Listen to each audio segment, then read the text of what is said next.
Oke, cek. Halo semuanya, balik lagi di channel gua Alfian. Dan hari ini spesial security lagi. Gue mau ngomongin beberapa hal ya terkait update-update yang terjadi di beberapa black hat forum. Gue menemukan satu yang menarik sih.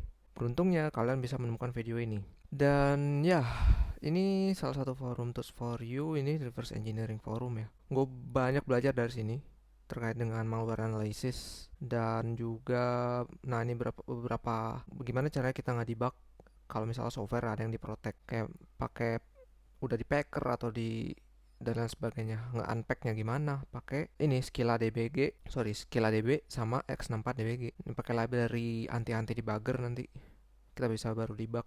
Agak susah sih mainin memori address-addressnya itu. Banyak banget sih reverse engineering yang gue pelajari dari sini. Tapi sekali lagi gue untuk education purpose ya, gue masih punya kode etik yang mesti gue jaga karena gue juga masih memegang teguh profesionalisme karena sebuah profesi masih berjalan sampai saat ini. Bukan untuk di black hat ya. Sebenarnya bukan di sini sih, ini cuma perkenalan aja kalau gue mau ngenalin tools for you ya. Kalau mau belajar dari black hat, dari orang-orang yang udah berpengalaman di reverse engineer, silakan. Tapi harus memegang teguh profesionalisme ya dalam IT. Nah, gua nemu yang lagi geger nih di beberapa forum black hat. Wah, Worm GPT. Waduh, apa nih? Menarik banget nih. Kemarin aja baru kita punya AI chatbot yang luar biasa ya. Dunia bersuka cita lah karena kita mau prompting apapun bisa dijawab lah sama ChatGPT. Apalagi ini Worm GPT gitu. Dunia Black Hat sedang bersuka cita ya. Dan inilah saatnya kita berwaspada di periode-periode keemasannya Black Hat ini nih. Worm GPT lahir di ya ini kemarin baru rilis di baru ya, baru beberapa minggu kemarin sih, 2 minggu kemarin baru rilis Worm GPT ya. Dan ini yang bakal jadi game changer di dunia Black Hat ya khususnya. Karena bakal banyak banget produk baru as a service. Jadi produk Black Hat as a service, entah itu DDoS as a service, ransomware as a service, atau malware as a service, malware name it. Banyak banget Black Hat as a service yang ada di luar sana yang mesti kita tahu ya. Misalnya kita tuh mesti aware dulu nih kalau ini tuh ada gitu loh. Jadi nggak cuma ada di film-film doang gitu, cuman ini beneran ada gitu. Gue lagi surfing aja nih, bahaya ya, jangan diikutin. Gue pakai VPN beberapa layer di forum hacking. Nah, ternyata Worm GPT ini berbayar ya, jadi nggak disediakan secara cuma-cuma oleh ini yang punya nih, si Les ini. Dia mencoba untuk memonetize-nya.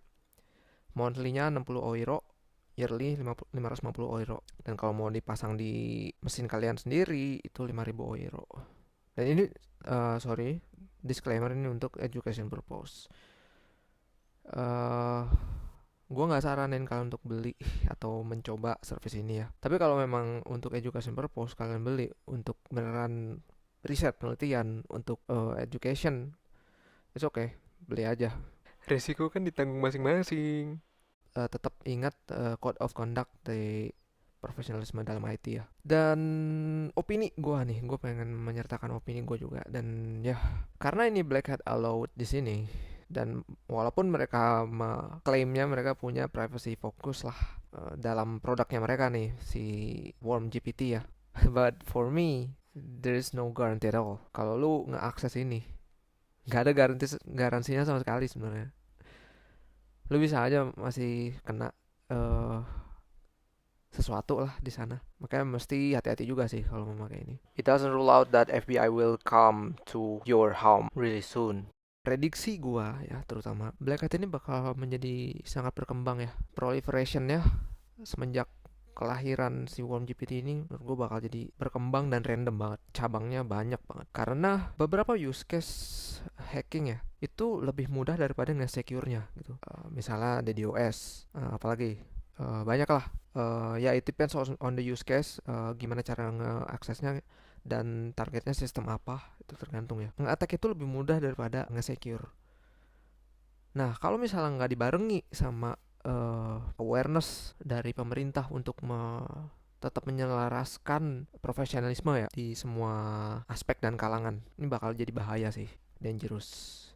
Ini weapon yang sangat bahaya untuk masa depan dunia digital, khususnya dunia digital di Indonesia. Karena ya mengingat cyber security index kita, kalau yang gue lihat sih naik ya, tapi nggak secara signifikan dari tahun 2020 ke 2021 apa 2022 gitu. Kita naik sih, tapi nggak signifikan banget. Masih banyak banget metode-metode yang masih berkeliaran dan kita pun belum tahu cara nge-secure gimana. Contohnya eh arus lalu lintas cyber yang ada di cyberspace Indonesia itu masih dipegang paling banyak itu malware ya. Baru nomor sekian itu exploit, nomor sekian DDoS, nomor sekian bla bla bla. Banyak. Tapi yang pertama itu malware. Nah, karena sumber daya manusia di Indonesia kebanyakan masih belum terlalu aware terhadap malware ya. Gimana cara kita ngebuat atau nge-secure malware itu sendiri. Ya, dangerous banget sih. Bahaya. Game changer banget buat dunia black hat. Tepuk tangan.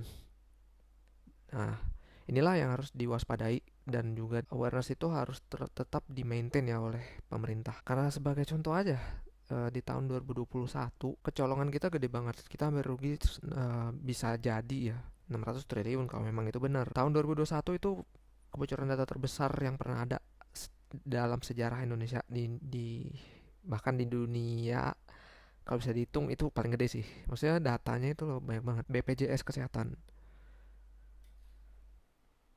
BPJS Kesehatan itu kecolongan data klaimnya ya dari attackersnya itu 279 juta records DB MySQL bocor tuh leak ke publik melalui forum hacker, forum black hat di darknet. Walaupun mereka cuma nyertain sebuah sampel 1 juta data, tapi itu udah membuktikan banget sih. Dari datanya itu udah lumayan valid.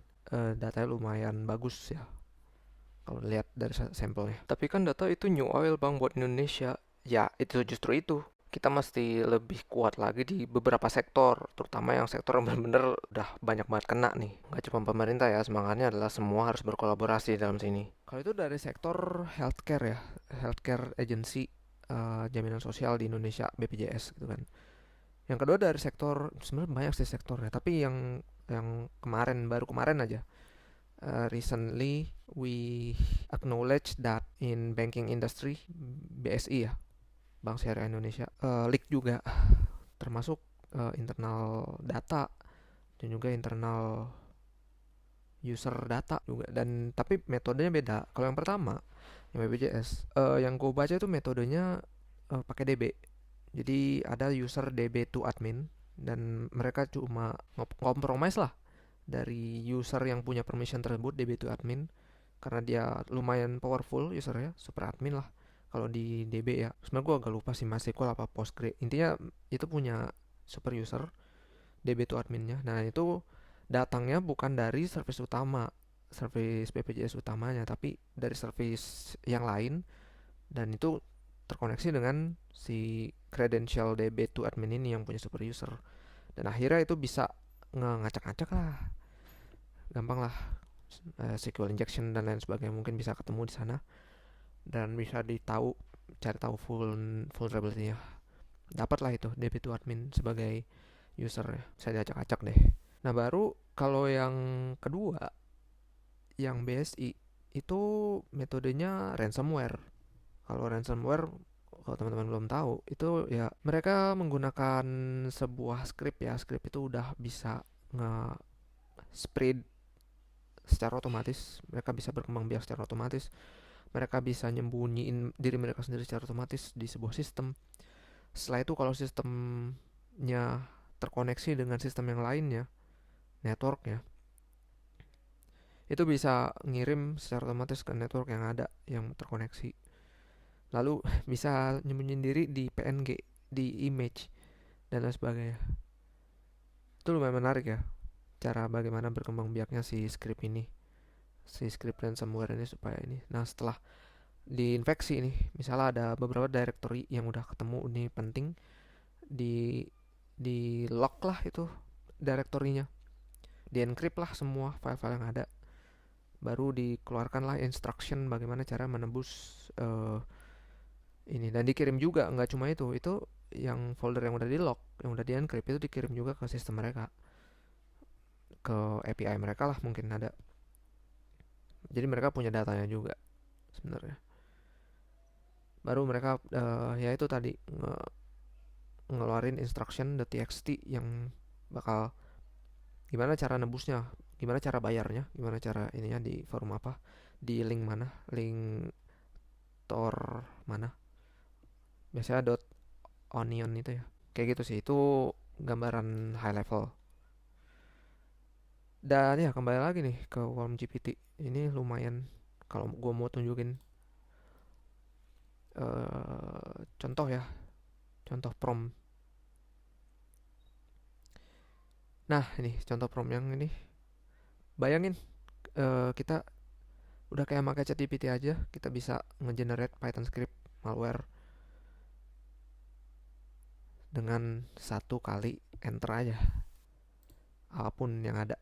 Gampang banget, gampang banget. Kalian bisa belajar dari Worm GPT dan juga belajar jadi black hat.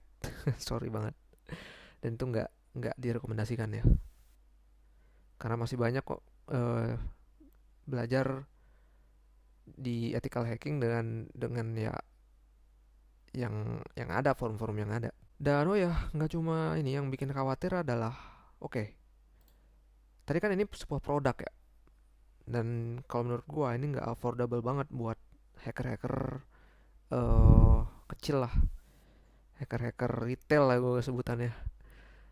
Ini kan nggak affordable ya, ngapain juga anjir bayar segini. Tapi kan nggak menutup kemungkinan gitu. It doesn't rule out that they will have another decentralized services.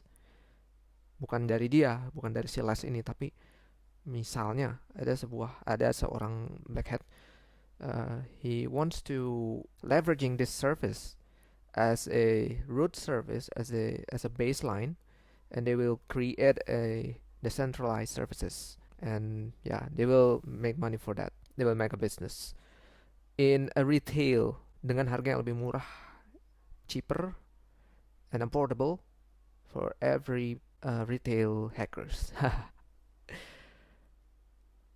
So ya, menyeramkan, dan kayaknya udah panjang banget nih video. Cuma segitu aja sih yang mau gue share ya. Waspada untuk keamanan cyber di Indonesia, khususnya pemerintah, dan juga forum-forum baik itu dari pemerintah atau juga forum independen cyber security Indonesia. Gue cuma menyampaikan ini sebagai pengamat, gue bukan expert. Jadi bukan kapasitas gue di sini, tapi ini sebuah peringatan aja untuk Indonesia supaya bisa bersiap-siap akan adanya, ya prediksi gue ini bakal jadi game changer. Bakal banyak hacker-hacker kecil bermunculan, bakal banyak branch-branch baru bermunculan, bakal banyak malware-malware baru bermunculan, dan itu bakal cepet banget, udah kayak virus aja gitu, cepet banget proliferationnya, berkembang biaknya di semua jaringan network internet yang ada sekarang di dunia. At last but not least, thank you, dan no system is safe.